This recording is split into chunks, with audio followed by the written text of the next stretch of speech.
Hi guys, happy March and happy Friday. So, another month in. How did self-love month go for you? Are you feeling more loved? Did your level of self-love rise at all? I kind of felt like my self-love was actually higher, but that was partly because I was doing some other self-love daily practices. So I am trying to make yoga a part of my everyday life again.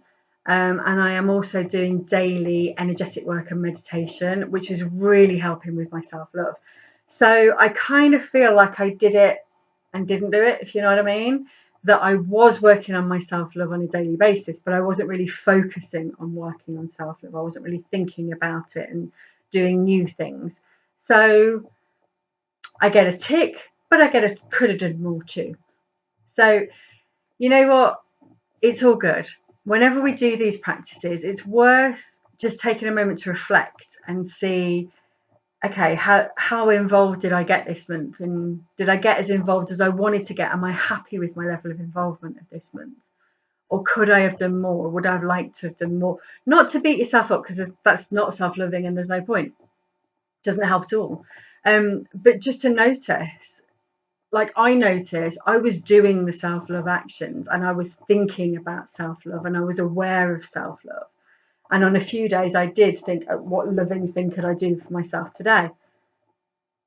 So I did do the practice and I could have put more effort in, you know? So maybe when we next do the practice, because we will repeat the self-love practice, definitely. Maybe next time, if I haven't already got those practices running that I'm already doing, when they are habitual, maybe I'll have the brain space for it. So just notice, what happened with your self-love. All right. So we're on to a new month. And this month's practice is energy. I love thinking about and talking about energy because I think most of us run on half tank or less, and we only really pay attention to our energy when it gets in the red, like a fuel gauge in your car. And when we start to get in the red and we're absolutely shattered and have no energy left, that's when we start thinking about refueling, which I find kind of odd when I think about it. Because I was diagnosed with chronic fatigue, which later turned out to be MS, in my late 20s, I had to start managing my energy because I kept hitting empty so regularly. And I think a lot of people who get chronic fatigue or adrenal fatigue, or are constantly exhausted and running on the edge of their nerves, need to really look at when they're refueling. Because what I used to do was crash, refuel at that point to maybe quarter of a tank to half a tank, maybe somewhere around there. And then crash, and then I'd refuel, crash, and then I'd refuel. So my energy was constantly on this end of the dial. Ideally, it wants to be on this end of the dial so that you're filling up to 100%. And then when you get down to maybe 75 to 50%, then you think about filling up. It's actually what I do with my car. I've always had old cars. So letting them go to empty is never a good idea with an old car. So I've always kept them topped up quite high. And I like to, most of the time, have between half a tank and a full tank of fuel. And for my personal energy, that's exactly what I like too, is to have between half a tank and a full tank of energy at all times, so that I've got the energy to live my life, so that I'm not constantly crashing and burning, so that I'm not constantly kind of picking myself up from rock bottom energetically. So this month we're going to be just paying a bit of attention to how your energy is, to what gives you energy, to what drains your energy, to the energy of the world. I thought this would be a really great time to do the energy practice because here in the Southern Hemisphere it's spring. So a perfect kind of energy boost. I started to feel from about the 21st of February, I really started to feel the world around me wake up and me start to get this real boost of energy from outside, from the outside world, from nature. So I think it's a really great time to start paying attention to that energy so that we can live life to the fullest without having to kind of live life to the hang on, need to refuel. You know? So let's check in and see how your energy is doing today. So I want you to take 3 deep breaths into your heart, into your center.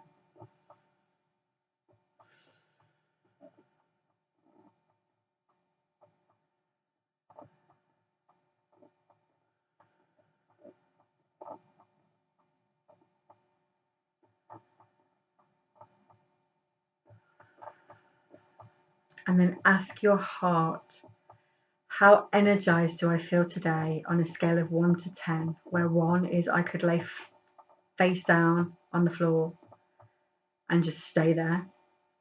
And 10 is I'm like Tigger. I have so much energy. And where are you at today? Let your heart answer.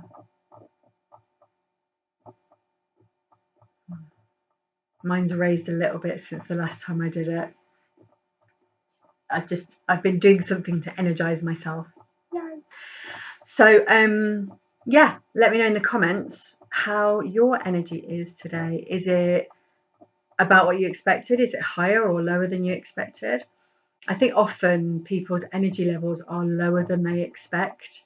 When I first checked my energy today, I expected it because it's spring and it's great and it's a great day and I've been out for a walk and it's awesome and yay.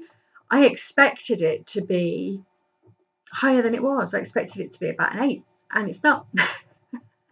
It's 7, well, 7.5 now, but it was 7.25.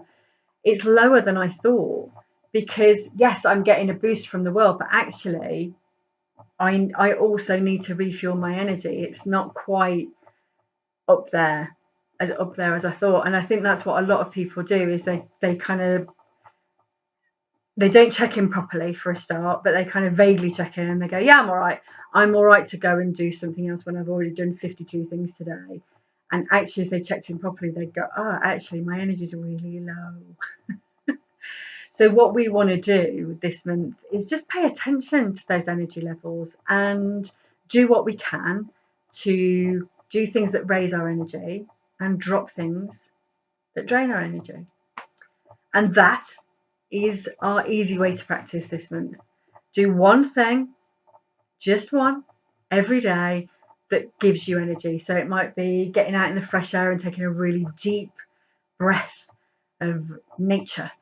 Or it might be going for a walk, or it might be dancing or playing with your kids or your pets, or it might be taking a shower, it might be doing yoga, it might be going for a run, it might be just doing some breathing exercise or some meditation might give you energy. So just one thing every day, make it nice and easy so it's easy to do. Just one thing every day that gives you energy, and or drop one thing that drains your energy or reduce one thing that drains your energy.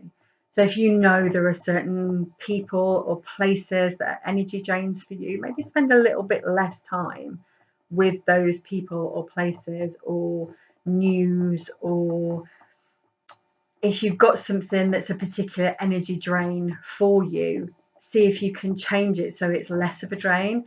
I have when I do my scanning, God, what a tedious task that is. So I play music really loud and I dance while I'm scanning. So while the scanner's doing its thing, I am dancing around the room with the next piece of paper in hand. All right, so that's it for this month. Comment in the comments below and let me know how your energy is. If you're all in for this practice, if you're feeling a bit not so sure, how you're feeling about it, I would love to hear from you. Thank you so much and have a super, super energized March. Mwah.